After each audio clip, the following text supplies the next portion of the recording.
Why Americans won't buy tiny Japanese cars, the idea of importing Japan's ultra-compact Kei cars to the United States gained traction when former President Trump expressed his fondness for them. While charming in dense cities like Tokyo, where they excel at navigating narrow streets, Kei cars are fundamentally unsuited for the American market. Despite any enthusiasm, a closer look at consumer behavior and practical realities suggests this initiative is unlikely to succeed. The American preference for size and power. American drivers overwhelmingly prefer larger vehicles. Attempts to sell smaller cars like the Fiat 500 and Mitsubishi Mirage have consistently underperformed. As of late 2023, Fiat sold only 1,076 of its 500e electric model, despite aggressive marketing. Mitsubishi's Mirage, while selling more, over 13,000 units, is also slated for discontinuation in 2025. A clear sign that demand isn't strong enough to justify further investment. This pattern isn't new. Mercedes-owned Smart exited the US market in 2019 due to weak sales and high compliance costs, even though the brand remains popular in Europe. The core issue isn't just price or range. Americans simply don't want small cars in significant numbers. Performance and practicality concerns. Kei cars typically produce between 50 and 80 horsepower, making them dangerously underpowered for American highways. Merging onto fast-moving interstates or overtaking larger vehicles becomes a hazard, especially given the dominance of trucks and SUVs.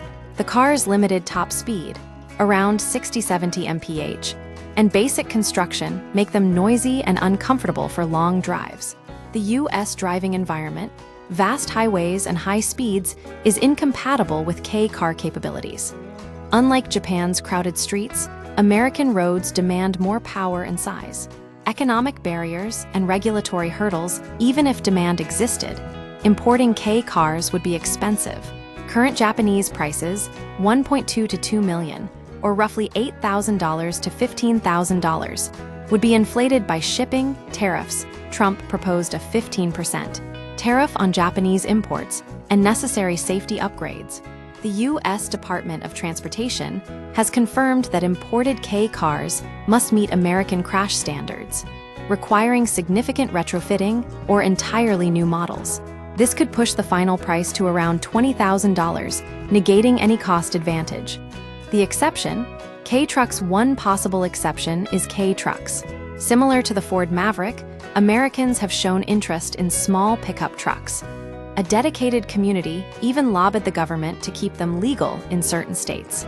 However, even these trucks are underpowered and small for most American drivers, making them a niche product at best. Conclusion: President Trump's idea of bringing Kei cars to America faces insurmountable obstacles. Consumer preferences, performance limitations, and economic realities all point to failure. The history of small car sales in the U.S., from the Fiat 500 to the Smart car, proves that Americans don't want them. While niche markets may exist, like Kei trucks, a widespread adoption is unlikely, and the initiative will likely remain just another unrealized promise.